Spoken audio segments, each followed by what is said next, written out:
नमस्कार मित्रांनो, हिचं नाव मेनका आहे आणि मेनका 2 वर्षाची. आज मेनकेचं डिवर्मिंग करायचं आपल्याला. तिचं वजन आहे 3.7 kg. एक 7-8 महिन्यापूर्वी मेनकाचं ऑपरेशन नाही झालेलं आहे, तरीसुद्धा तिचं वजन पॅरेंट्सने खूप व्यवस्थित कंट्रोल ठेवलं आहे. सो आज तिचं डिवर्मिंग आहे. डिवर्मिंगसाठी 1 ml पर kgच्या हिशोबाने दिलं जातं. सो ती आहे 3.7 kgची. सो तिला 3.7 ml आपण आज देणार आहे. Menka, are you good? Hello.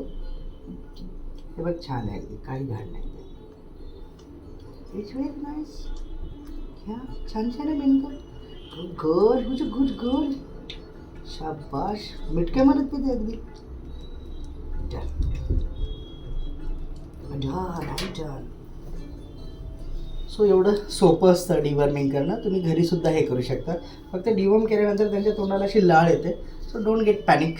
हे नॉर्मल आहे कॅट्समध्ये. त्यांना अजिबात चव बदललेली आवडत नाही. त्यामुळे त्यांच्या टेस्ट बडवर जे केमिकल आहे औषधाचे ते जाईपर्यंत त्यांच्या तोंडाला लाळ येते, जसं आपल्याला तिखट खाल्ल्यानंतर लाळ येते.